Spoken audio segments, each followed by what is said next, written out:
He's fun.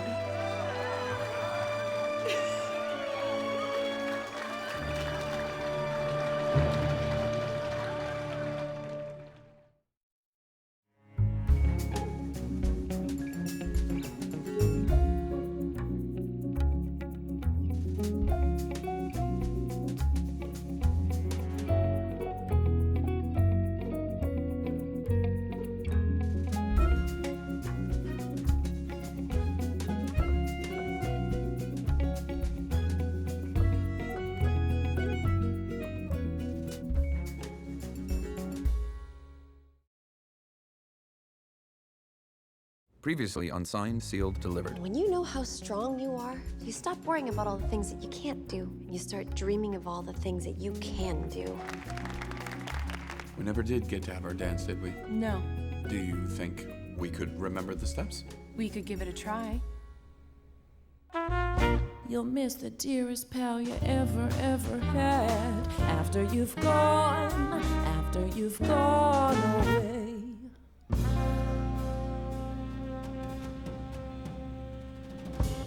And we're out. Wow. You like that? How do I say this? Wow. What's your name? Billy. You write your own stuff too, I bet. Yeah, a few. Well, let me hear something. Really? Yeah. Come on.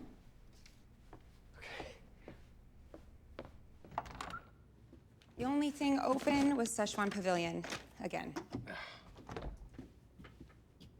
So who is that anyway? Linda Hawkins. Linda Hawkins. Didn't she open at Mile High Stadium tonight? Yeah, she did. Then she and her whole band walked in and said they wanted to jam. My dad got it when he was my age. But he decided the music business wasn't for him, so he gave it to me and taught me how to play. I call her Daisy. Wow. She's a classic. My daddy gave me my first guitar too. When I play, I know who I am. Well, play me something. Okay. Linda Hawkins. Billy must be freaking out. I'll be labeling tracks in Studio A.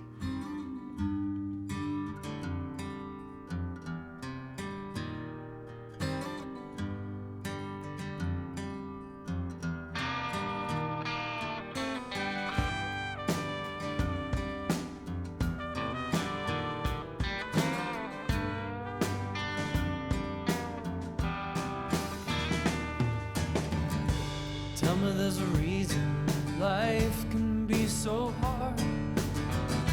Maybe there's a why for all the sorrow. Good track, buddy. Well done. Thanks, Trevor. Yeah.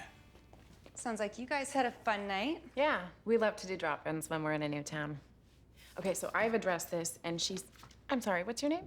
Jennifer. Jenny is stamping it, and all you have to do is write a letter to my agent, mail it, and it'll get back to LA before I will. Wow. I can't believe this. It's a great song, Billy. Trust me, I know a good one when I hear it. And so will RJ. And it's gonna change your life.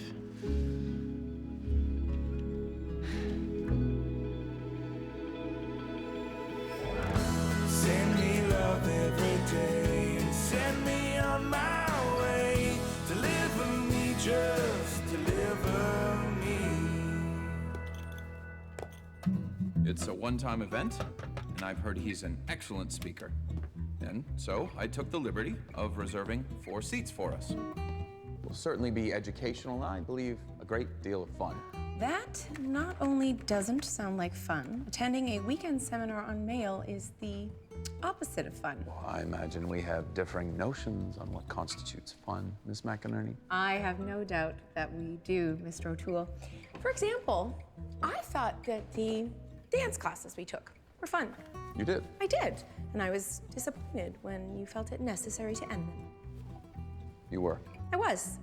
That was not fun. But disappointment is a fact of life, I suppose. Fun, on the other hand, is not a fact of life. It is something that you pursue, something that you create. not something that you spend a perfectly good Saturday afternoon on listening to some bigwig drone on about the future of home delivery. You know, you could have just said you were busy. But then what would you have learned? Now, what is all this? We're trying to clean out the box.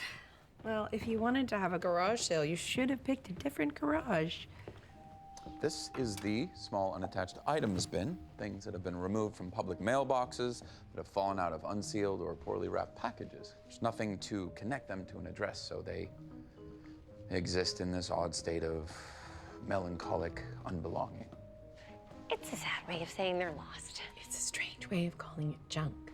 Regulation 77.5Q requires the disposal of all non-valuable and unattached objects.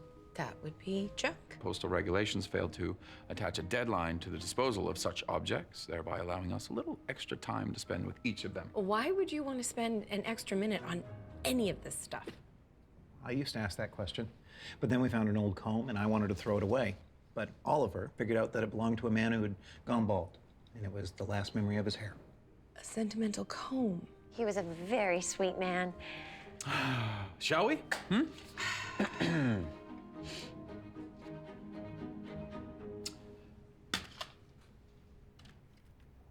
How are we going to deliver that? We start with the words written on it. RJ, play this now. It's a hit. This guy's a star, trust me. LH. Not much to go on. No, not on the outside, no.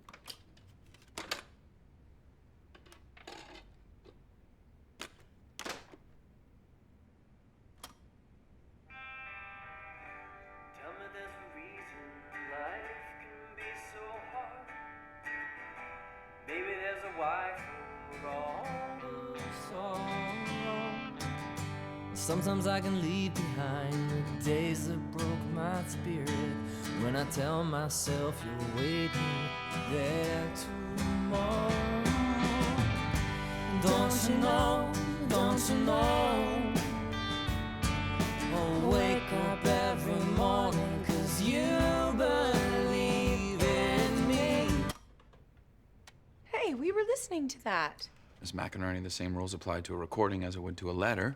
We only read or listen as far as necessary. And you heard enough to crack the case, huh, Detective? Enough to know where to start. Norman?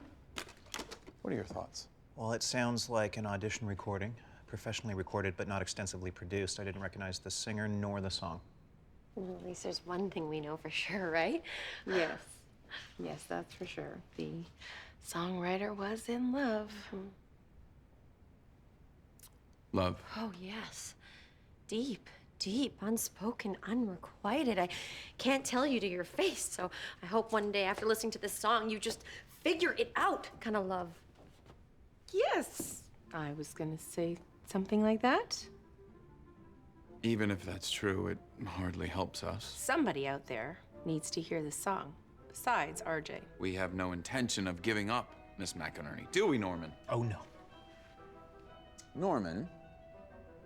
I think it's time Miss McInerney met Serge. Serge? Serge? He's our secret weapon. He's the pawn shop king. Well, I'll leave this to you. I'm off to a departmental meeting. Ooh. Have fun.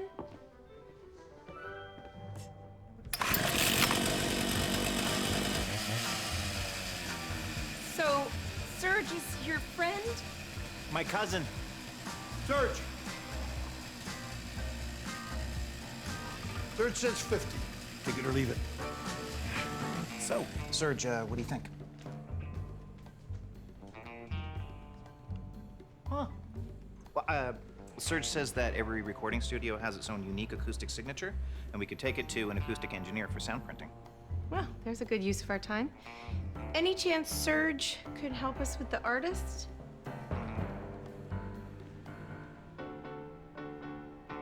Serge doesn't recognize the singer, but the voice singing backup belongs to the lead singer of a pretty famous band. Her name is Linda Hawkins. Linda Hawkins. Thank you, Serge.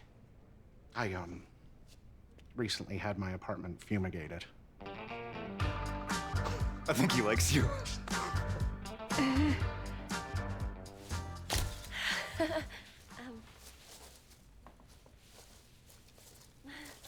Oh, terrific. Okay, hold it. Terrific. Yes! Fabulous! Okay, now let's get you by the pneumatic tube. Okay, great. Oh, just. Oh, jeez. You know, it feels a little weird to be doing this without my section leader. He never said that you were coming. Oh, well, I get these brainstorms and just go with the flow. And sometimes it flows before anyone else knows. Did you do that on purpose? What? The rhyming part. Oh, huh. So did you have much competition for the Miss Special Delivery contest? Well, there wasn't a ton, but I still can't believe I won. Oh my gosh, I'm doing it too. Wow. I really didn't think I had much of a chance, but I got a lot of coaching from Shane. She's the new tech lady from... From Washington? Yeah. Shane McInerney. Yes. Becky? Shady! No! Oh, no! I can't believe that I get to see you! Oh, you look so beautiful. This town has done you wonders. Oh, what are you doing? I'm gonna be here for a few weeks. Shut up. No, you shut up. Shani? She's from the USPS in Washington, D.C. I didn't know Shane had any friends. Oh, yes. She is very sophisticated. I can see your face! Oh, look good. How long has it been? Too long. Oh, way too long. Definitely. What is she doing here? She's taking my pitch for Mail Monthly magazine. I wish I knew I would have dressed up a little more. Oh, don't worry about it. I think you're working. I have something to look at. Okay. What is this? Norman made it for me, so I can like roll around the place, kind of steampunk on wheels. Very impressive, Norman. Thank you, ma'am. Ma'am. Ooh, now I'm a ma'am. So when did this happen? About a month after you left. They called me in, gave me a new title, and all sorts of power. Oh, what were they thinking? I fly around doing whatever I think will improve, oh, how did they put it? Awareness, goodwill, and increased reliance on the work of the post office. I always knew you'd get your dream job. And you, wait, I thought you were transferred to direct line operations. It's a long story. Which is why they invented lunch, Shani. How's 11:30? Perfect. Oh, I can't wait to hear everything about DC. And everybody? I'll walk you out. Okay. Thank you. I could never call her Shani. I can never call you Norm. Well, I could never call you Reeds. See you later. Bye. I wouldn't mind. So that was my best friend from when I worked in DC. She's like a big sister. She knew you really well. Oh, yeah. We have been through the postal wars together. Where is Oliver? I wanted to introduce him. Oh, well, he came in after the department meeting, but then he left. He said he needed time to think. Yikes, that can't be good. All right, well, let's press on with LH, who must be... Linda Hawkins. Yeah, I remember that guy. Real sweetie. Man, was he talented. He was supposed to send that song to my agent, but guess it got lost in the mail. Yes, well, we're trying to return it to him. We just need his name. Oh, wow, that was about a year ago. I only met him just the once. But the recording studio was just a few blocks away from the Mile High Stadium. What was it? Deep something. Deep Rock Sound. Great. So we'll meet you at the New Century, right? We bought out the whole 6th floor. Yeah, if you find him, tell him that song could still be a big hit. Nice ride. And ask him what happened. What do you mean? Well, he was supposed to come to a party with us that night. He never showed. Probably had a girlfriend who didn't want him partying with us. What makes you say that? Nobody writes a song like that about nobody. Okay, you guys can handle this, right? Deep Rock Sound. Here is the address. Here's a list of questions you'd probably ask anyway. I wouldn't ask this. This is about girlfriends. I know that, Norman. That's why Rita's going with you. I'm off to lunch.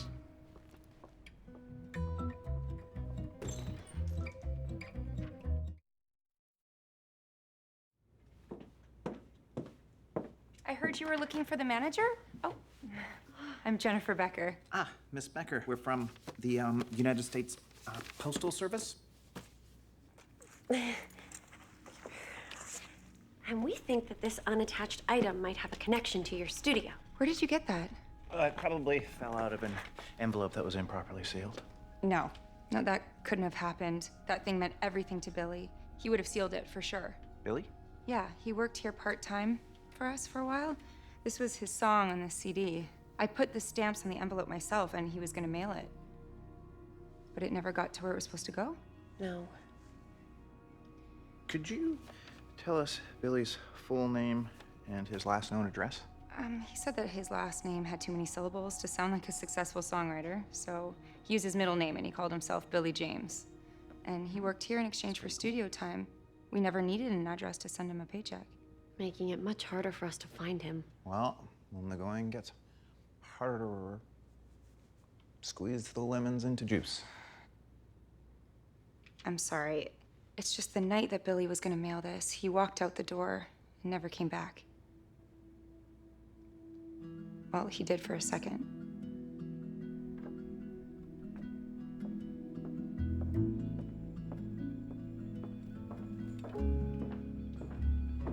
Can you believe that just happened?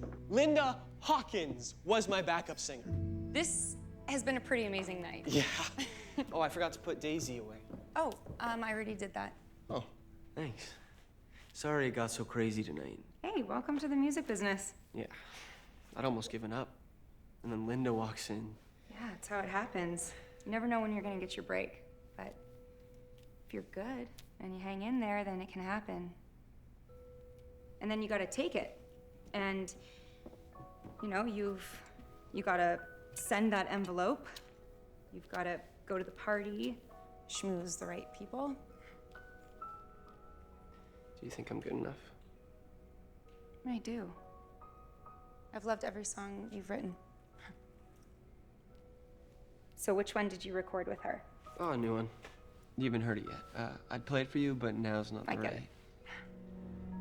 Better go to your party. I bet they're serving better food than cold noodles from Szechuan Pavilion. Okay. Well, I will see you tomorrow. It's already tomorrow. Yes, it is. And that was the last time you saw him? March 16th. He left and we never heard from him again, and there was no way to track him down. We have our ways. So, no address then? Starving musicians spend a lot of time on their friends' couches. He talked about staying with his sister sometimes, but her neighbors complained about his motorcycle being too loud. I never knew her name. What kind of motorcycle was it? It was an older bike. He said it was the only thing he owned that was worth anything because it was vintage. He loved that thing. That. And this. Wow, a 52 Gibson J45, that was his? He named it Daisy. Practically never put it down. For some reason, he decided he could live without it. I guess that party with Linda never ended. Oh, but, Linda Hawkins told us that Billy never made it to the party.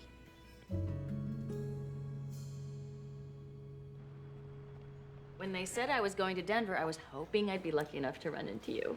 But the dead letter office? I know, it's crazy. But it was a total accident, and it's actually okay. Really? Mm-hmm. That Rita and that funny Norman guy? I mean, they're like from another dimension. Stop it.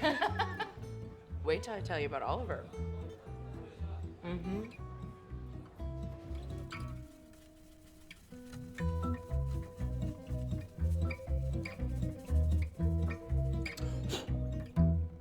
It's clean. I told you I keep it polished. Norman's very thorough. Didn't you think it was weird that a musician would leave his guitar here and then never come back? Stuff gets left here all the time. So you never went looking for him? No.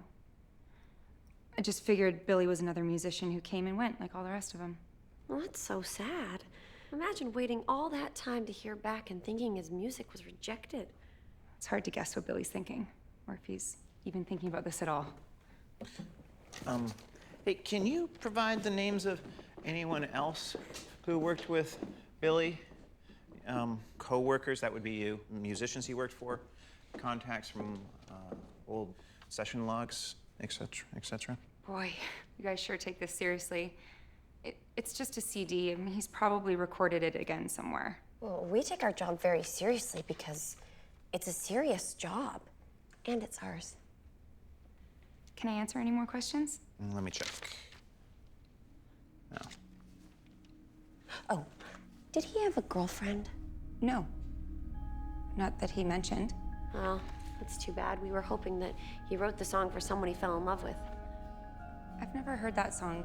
Could I listen to it? I'm sorry, we can't. Well, could you tell me, was it beautiful? I'm not sure. It was so beautiful. Whoever he wrote it for, he loved her very much.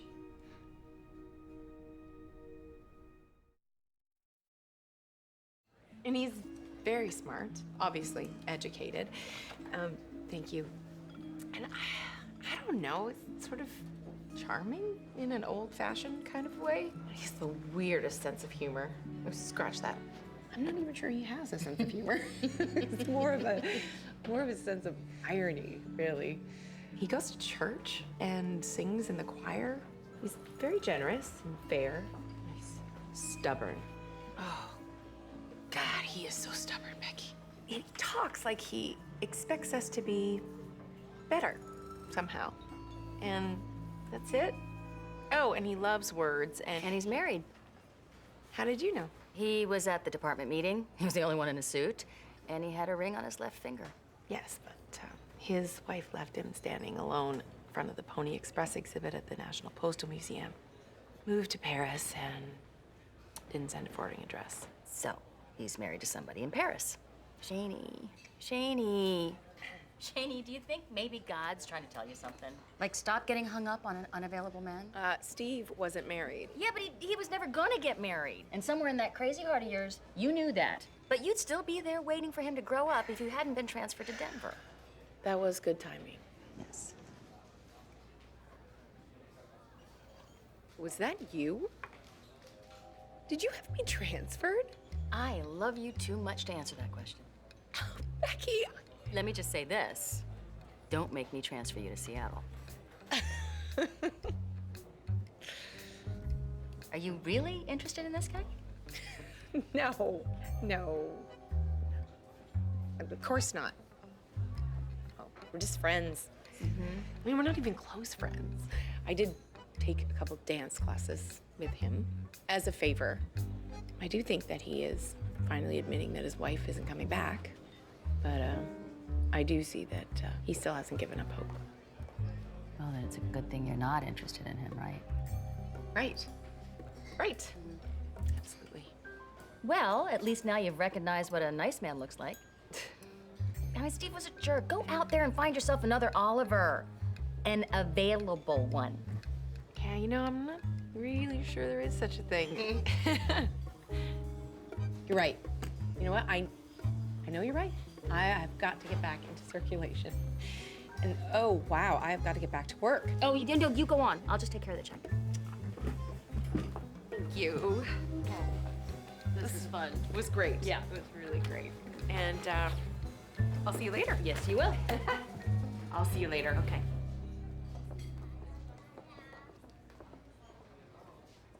Okay. Oliver.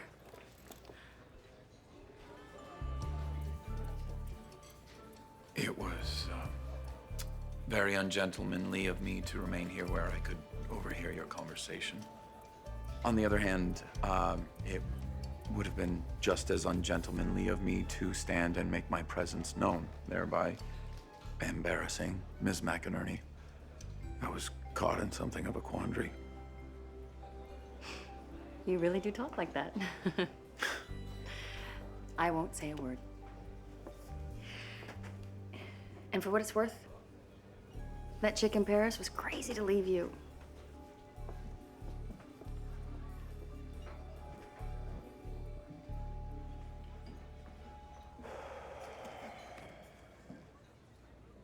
And she never knew his last name because Because it had too many syllables. Oh, you told her that already. Oh, the guitar's name was Daisy. What else? Well, she didn't think that he had a girlfriend, but she thought Linda wanted to be because she was flirting with him that night. Something about guys that write songs and play the guitar, I guess. Maybe there's a reason that life just seems so hard. Maybe there's a why for all that sorrow. Sometimes I can leave behind the days that broke my spirit, and I tell myself you're waiting there tomorrow. I mean, who wouldn't fall in love with a guy who felt stuff that deeply? Maybe he was really ugly. Some of our greatest poets were not handsome men, Norman, and yet they seduced women with their words. Well, there you are. We were about to call out the cavalry. It was some thinking you must have done this morning. Yes, it was. And? And once again, sadly, your curiosity shall not be satisfied. How was the department meeting? Quite enlightening. There will be a visiting envoy from Washington spending a week or so with us. Yes, I know. She is an old friend of mine. I know. I saw her again later at the mailbox grill. So, where do we stand with our mysterious song? Well, we're not much closer than when we started, but we do have partial name and former employment. And I spoke to the bands that used to record at Deep Rock Sound. They remembered him and thought he was a great guy, but nobody knows what happened to him. Huh. Oh, and the cowbell guy said that if we find Billy, to tell him that he has a standing offer to buy his motorcycle. Right, so Billy rides a motorcycle. An old one, vintage. That might offer us something. Miss McInerney, don't vintage vehicles usually have vintage license plates? It's a long shot, but... But we cannot give up hope.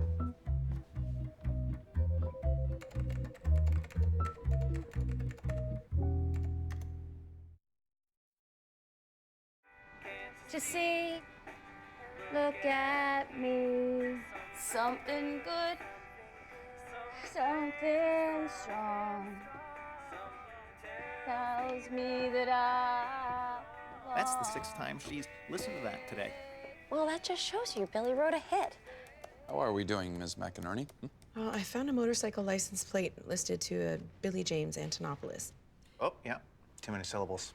But the registration hasn't been paid in a year, so I'm running a search to check for outstanding warrants, any stolen... Oh no. What? Billy's motorcycle was involved in an accident over a year ago. I'm gonna run a search for hospital admission records, maybe rehab and outpatient centers? I can't help but think this stretches the limits of legality, Ms. McInerney. Yes, but I didn't hear that. I think I can authorize extreme measures if it provides awareness, goodwill, and increased reliance on the work of the post office. You can see why we're such good friends now, right? Miss Starkwell, is it true that you used to run tours through the National Postal Museum? When I was an intern in the executive program. Have you been? No. But Oliver has. That's where his... It is something I shall never forget. Rita, did you tell Rebecca about your ideas for the Miss Special Delivery evening gown? Oh, yeah. Okay, so here's what I'm thinking. Blue taffeta with silver pockets down the side to symbolize the slots on the post office wall. You know, like